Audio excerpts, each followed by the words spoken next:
ശാലിനി അമ്മ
ശാരദാമ്മ അങ്ങനെ നോക്കി എനിക്കും ഇതിലൊരു പങ്കില്ലേ? രാജീവ് സാറിന്റെ കാര്യം കേട്ടപ്പോ ഞാനും കുറ്റപ്പെടുത്തിയല്ലേ ശാരികയെ? അത് ശാരിക ജീവിതം അവസാനിപ്പിക്കാൻ വേണ്ടിട്ടാണോ? ആൾക്കൊരു നല്ല ജീവിതം ഉണ്ടാവാൻ വേണ്ടിട്ടല്ലേ? ശാരദാമ്മ, സ്നേഹമുള്ളവരല്ലേ നമ്മൾ പറഞ്ഞു തിരുത്താൻ ശ്രമിക്കുക. എന്നാലും മോനെ സമാധാനിക്ക് ശാരദാമ്മ. സംഭവിക്കാനുള്ളതെല്ലാം സംഭവിച്ചു. നമുക്കിനി ബാക്കി നോക്കാം.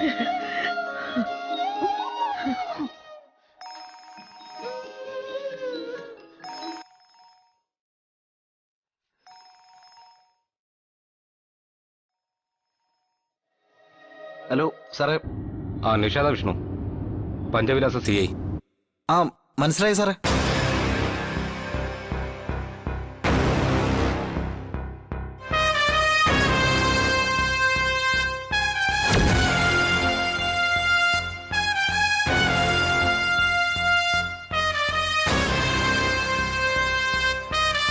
ഓക്കെ വിഷ്ണു, എന്നാ ശരി.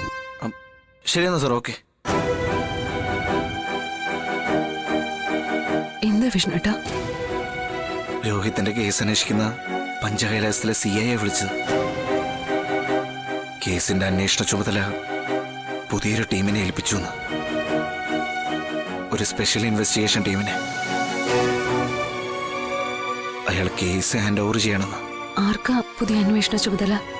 അത് അയാൾക്ക് വ്യക്തമായിട്ട് അറിയില്ല. ഉന്നത ഉദ്യോഗസ്ഥരാരെങ്കിലും ആയിരിക്കും കേസ് അന്വേഷിക്കുന്ന അറിയൂ. സർക്കാർ ഉത്തരവാദിത്തമുള്ളത്രേ. അങ്ങനെ ഈ കേസിൽ ഇത്രമാത്രം സമ്മർദ്ദം പുലർത്താൻ ആർക്കാ ഇത്ര താല്പര്യം? അതാ എനിക്ക് ആശയക്കുഴപ്പം. അന്വേഷണ ചുമതല നിഷാദിൽ നിന്ന് മാറ്റണമെന്ന് ആവശ്യപ്പെട്ട് സമ്മർദ്ദം ചെലുത്തിയത് അമ്മയാണത്രേ. സത്യാമ്മയോ? എങ്കില് അത് സുസ്മിതയെ രക്ഷിക്കാനുള്ള ശ്രമം തന്നെയാ വിഷ്ണുട്ടാ. സത്യാമ്മയ്ക്ക് CI നിഷാദിനെ ഇഷ്ടമായിരുന്നില്ല. രോഹിത്തിന്റെ കേസിൽ അയാള് സുസ്മിതയെ ചോദ്യം ചെയ്തതും ഇഷ്ടപ്പെട്ടിട്ടില്ല. സുസ്മിതയെ ബുദ്ധിമുട്ടിക്കരുതെന്നും പിന്നെ വീട്ടിൽ നിന്നും ഇറങ്ങിപ്പോവാനും വരെ അയാളോട് പറഞ്ഞു. ഇങ്ങനെ എന്തെങ്കിലും സത്യാമ്മ ചെയ്യുമെന്ന് അന്ന് എനിക്ക് ഭയം ഉണ്ടായിരുന്നു. നിങ്ങളൊന്നും ഭയക്കണ്ട മക്കളെ. വേറൊരു അന്വേഷണ ഉദ്യോഗസ്ഥൻ വന്നാലൊന്നും തേച്ചു മാച്ച് കളയാൻ പറ്റുന്നതല്ല രോഹിത്തിന്റെ കേസ്. സുസ്മിത തെറ്റ് ചെയ്തിട്ടുണ്ടെങ്കിൽ അവള് പിടിയിലാകുക തന്നെ ചെയ്യും. അതിനുള്ള തെളിവ് നമ്മുടെ കയ്യിൽ തന്നെ ദൈവം കൊണ്ടുതരും.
ശാരികമുക്കിനെ കാഴ്ച തിരിച്ചു കിട്ടുമോ കുറുപ്പ് സാറേ?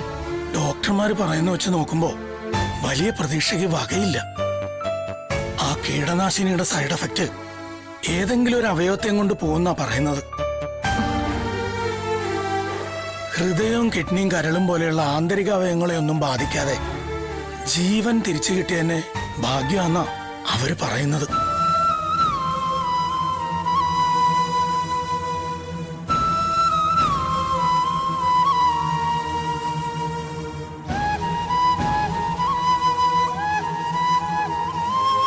മോൻ ഇങ്ങ് വന്നേ, പ്രധാനപ്പെട്ട ഒരു കാര്യം ആലോചിക്കാനുണ്ട്.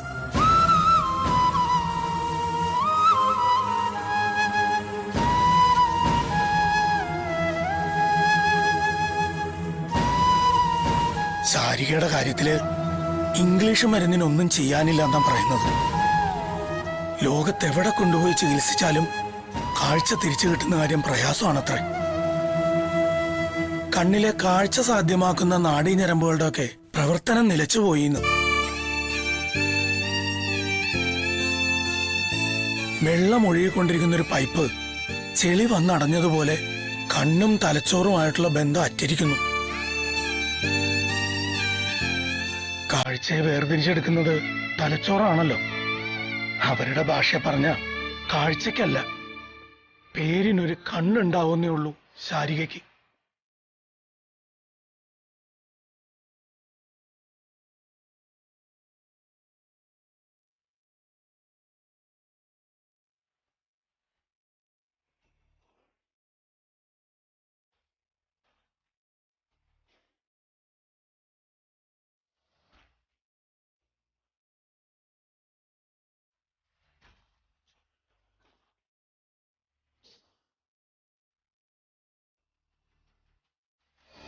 കലഹങ്ങൾ വായി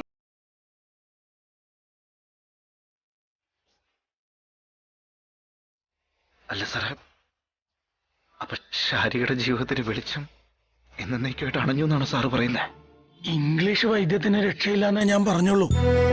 അത് അവരുടെ കുറവല്ല, എല്ലാ വൈദ്യത്തിനും ഉണ്ട് അതിൻ്റെതായ ഗുണവും ദോഷവും.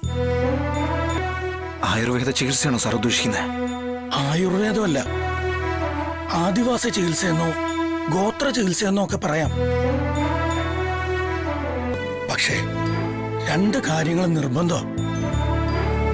ഒന്ന്, അവരുടെ ചികിത്സയിലുള്ള വിശ്വാസം. അവര് പറയുന്നത് എന്താന്ന് വെച്ചാ അതുപോലെ പാലിക്കണം.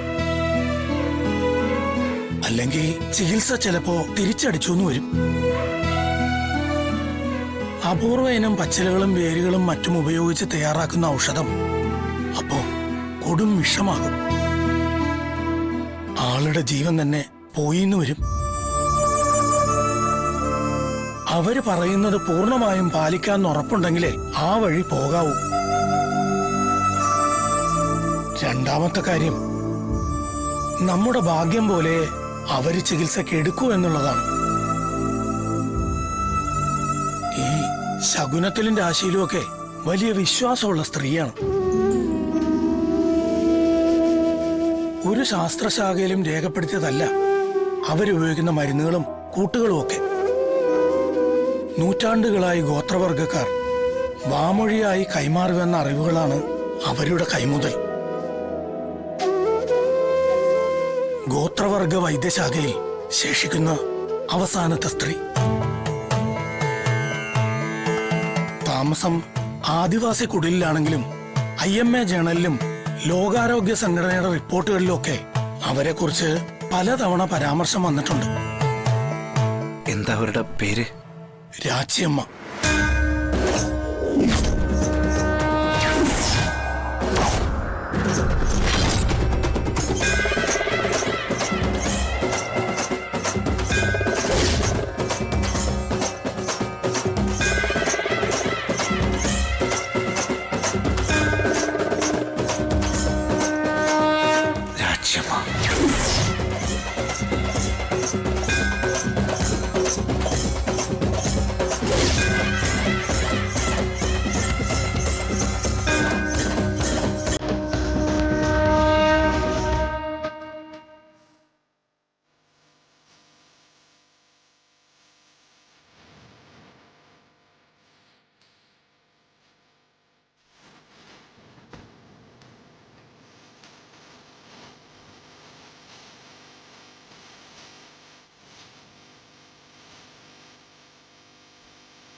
എന്റെ മുത്തപ്പ.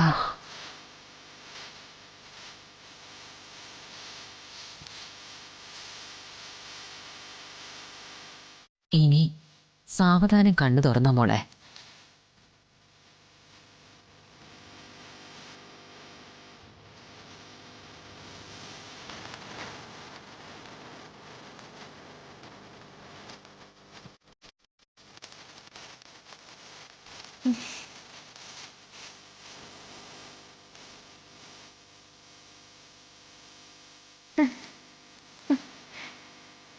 അമ്മേ മോളെ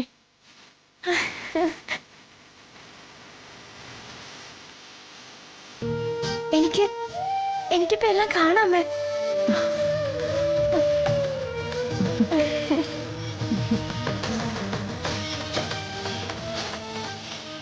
രാജ്യമ്മേ, ഞാനിതിന് എന്താ പ്രതിഫലമായിട്ട്?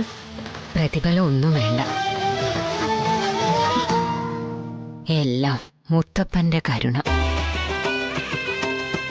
രാജ്യമ്മേ, രാജ്യമ്മേ,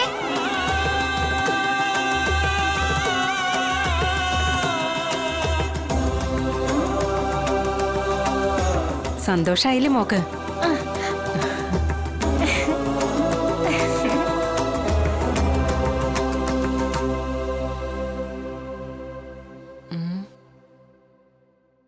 ആ, മരുന്ന് നീ ഓർമ്മിപ്പിച്ചത് നന്നായി. രക്തലേപന ചികിത്സ തുടങ്ങാനുള്ള നാഴികയും വിനാഴികയും. മലമുത്തപ്പ, ഇയാളെ പഴയപടി നേരെ നടത്തി തരണേ.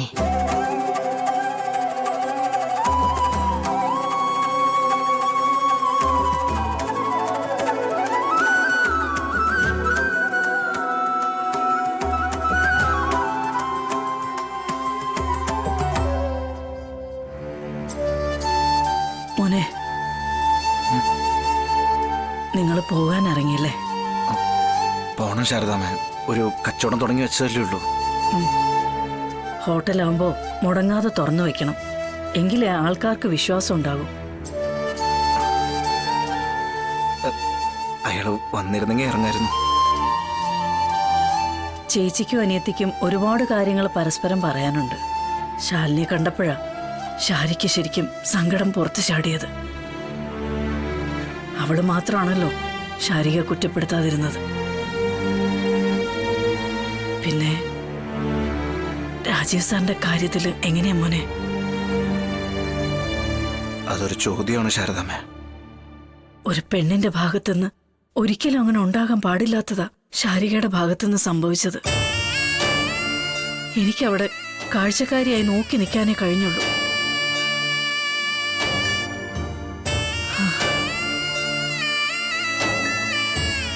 ഞാനും ശ്യാമയൊക്കെ കണ്ടതുകൊണ്ട് സാറിന്റെ അപമാനം 10 ഇരട്ടിയായിട്ടുണ്ടാവണം. ശരിയാ ശാരദാമ്മ. സാറിന്റെ ഭാഗത്തുനിന്ന് ചിന്തിച്ചാ പിന്നെ ഇങ്ങോട്ട് തിരിഞ്ഞു നോക്കേണ്ട ആവശ്യമില്ല.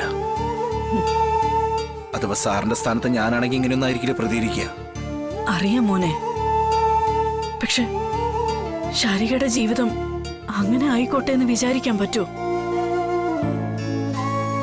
അവളുടെ കാഴ്ച പോയ വിവരം രാജീവ് സാർ അറിഞ്ഞിട്ടുണ്ടോന്നറിയില്ല. എന്തായാലും ആ സംഭവത്തിന് ശേഷം സാറിന്റെ ഭാഗത്തുനിന്ന് ഇങ്ങോട്ടൊരു അന്വേഷണം ഉണ്ടായിട്ടേയില്ല. ഇപ്പൊ ആരെങ്കിലും ആ വിഷയത്തില് ഇടപെട്ട് സംസാരിച്ചില്ലെങ്കിൽ മൊത്തം കൈവിട്ടു പോവും മോനെ. മൗനവും കാലവും ഒക്കെ അകൽച്ചയുടെ ആഴം കൂട്ടുകയുള്ളൂ. പിന്നീട് ചിലപ്പോ സംസാരിക്കാൻ തന്നെ ഒരു അവസരം കിട്ടിയെന്ന് വരില്ല. ഒന്നും മനസ്സിൽ വച്ചുകൊണ്ടല്ല അവൾ അങ്ങനെയൊക്കെ പ്രവർത്തിച്ചതും സംസാരിച്ചതും ഒക്കെ. സാർ ഇവിടുന്ന് ഒരു വാക്ക് പറയാതെ സ്ഥലം മാറ്റം വാങ്ങിപ്പോയെന്ന് പറഞ്ഞത് പെട്ടെന്ന് നമുക്ക് ഉൾക്കൊള്ളാൻ കഴിഞ്ഞില്ല. കൂടാതെ സാറിന്റെ ഭാഗത്തുനിന്നും ചില പ്രകോപനങ്ങളൊക്കെ ഉണ്ടായി. മൊത്തത്തിൽ എല്ലാം കൂടെ അങ്ങ് പിടിവിട്ടു പോയെന്ന് പറഞ്ഞാൽ മതിയല്ലോ. മോൻ ഇതിലൊന്ന് ഇടപെട്ട് സംസാരിച്ചിരുന്നെങ്കിൽ നമ്മുടെ കുടുംബക്കാരായതുകൊണ്ട് അന്യന്മാരെ മധ്യസ്ഥരായി വയ്ക്കാൻ പറ്റില്ലല്ലോ.